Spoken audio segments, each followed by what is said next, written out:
ओम श्री परमात्मने नमः। श्री पुरुषोत्तम शनमूलां श्री विष्णु स्वामी मध्यम अस्मदाचार्य पर्यन्तां वंदे गुरु परंपरां। वंदे महापुरुष ते चरणारविंदम। सभी संत श्री चरणों में दास का बारंबार प्रणाम और आदि गुरु शंकराचार्य जी के श्री चरणों में दास का बारंबार प्रणाम।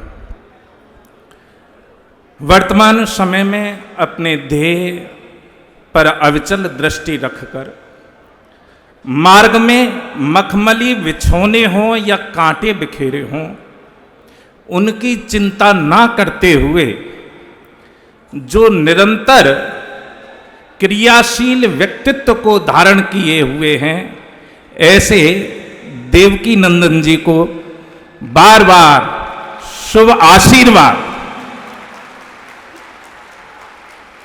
यहां हमें जो एकत्रित होना पड़ा है, ये हमारा दुर्भाग्य है। दुर्भाग्य क्यों है? क्योंकि हिंदुस्तान पहले ही धर्म के आधार पर बट चुका था और आज उस धर्म को कोई ध्यान नहीं रखता है।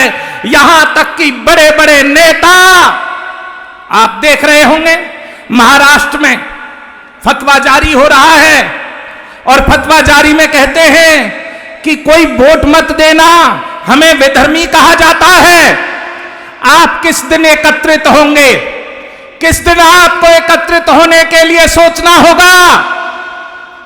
आरएसएस की स्थापना हुई आजादी से पहले 1925 में, लेकिन हिंदू तब भी एक नहीं हुआ।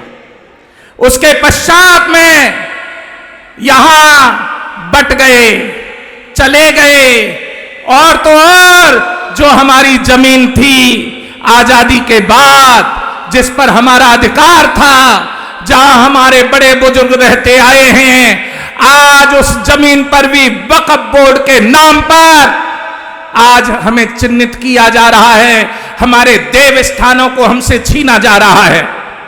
यहां सनातन बोर्ड की स्थापना हमारे आदि गुरु शंकराचार्य बैठे हुए हैं, जिन्होंने लगभग 2600 वर्ष पूर्व महाराष्ट्र जिस पंथ पर चल रहे हैं, वहां सनातन धर्म की स्थापना के लिए 4 मठों की स्थापना की गई थी।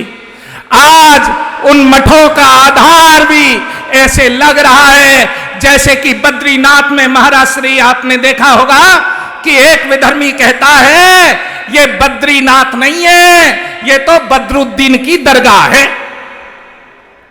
इस स्थिति में हम पहुंच चुके हैं। हमारा होगा क्या? अब हमें करना क्या है? एक राजा के यहां एक बकरी थी और राजा ने डिडोरा पिटवा दिया कि जो मेरी बकरी को तृप्त करेगा मैं उसे 1000 स्वर्ण मुद्राएं दूंगा। लेकिन भैया दिन भर लोग बकरी चराते, एक एक करके आते, बकरी को ले जाते चराने के लिए, लेकिन संध्या होते होते जैसे ही राजा के पास लाए, खूब चराते, दिन में खूब चराते, संध्या में राजा के पास उस बकरी को लाया जाता तो बकरी ही भैया जब हरा हरा तिनका देखेगी, हरी हरी घास देखेगी तो रहा नहीं जाएगा। हरी हरी पत्तियों को राजा दिखाता और बकरी उन्हें चरना फिर प्रारंभ कर देती। ऐसा नित्य प्रति होता रहा। अनेक बड़े बड़े महारथियों ने उस बकरी को तृप्त करने के लिए सोचा, लेकिन उस बकरी को तृप्त नहीं कर पाए। लेकिन ऐसे ही हमारा जो ये साधु समाज बैठा है, उसमें से एक साधु खड़ा हो गया और कहने लगा, महाराज इस बकरी को मुझे दे दो। अब जैसे ही कहा बकरी को मुझे दे दो, तो वो बकरी को ले गया।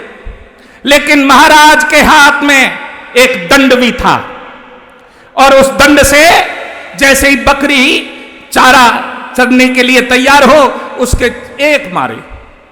जैसे ही बकरी चारा चरने के लिए तैयार हो, एक मारे। पेट तो फूला नहीं, लेकिन मुंह फूल गया। अब साधन बन गया। जब साधन बन गया तो साधन बनने के कारणवश आज यहां पर संध्या के समय वो संत उस बकरी को लेकर आए और राजा से कहने लगे, महाराज अब देख लो आपकी बकरी तृप्त हो गई है। अब जब कहा बकरी तृप्त हो गई है तो यहां राजा ने वो हरी हरी पत्ती दिखानी चाहिए, लेकिन एक दंड जो साधु के हाथ में था, जो सुबह से उस पर पड़ा, उसके मुख पर लगा, अब वो हरी हरी पत्तियां भी देखे और उस दंड को भी देखे, और जब दंड को देखे तो उन हरी हरी पत्तियों को चरने के लिए तैयार ना हो। यही हमारा सनातन बोर्ड है, जिसे ऐसा अंकुश लगाना है, ऐसा अंकुश लगाना है कि ये जितने हरी हरी पत्ती दिख रही हैं, जो हमारे मंदिरों पर, हमारे गुरुद्वारों पर, हमारे जितने भी सनातन धर्म के स्थान हैं, उन पर जो अपना अधिकार प्रस्तुत कर रहे हैं वो प्रस्तुत ना कर सके। ये संत समाज आज वही दंड लेकर खड़ा हुआ है, और आज उस दंड को संभालने के लिए हमारे आदि गुरु शंकराचार्य हैं, हमारे मध्य में हैं। तो मेरा आप सभी से केवल एक ही अनुरोध है, आग्रह है कि ना हम बटेंगे और ना हम कटेंगे। हमें तो बस सनातन बोर्ड ही चाहिए, और जितने भी ये चरने वाले हैं उनके मुंह पर तो फिर दंड ही लगेगा। इससे ही कार्य बन सकता है, अन्यथा कार्य नहीं बन सकता है। यदि मेरी वाणी से किसी को आघात पहुंचा हो तो क्षमा प्रार्थी हूं। जय श्री राम।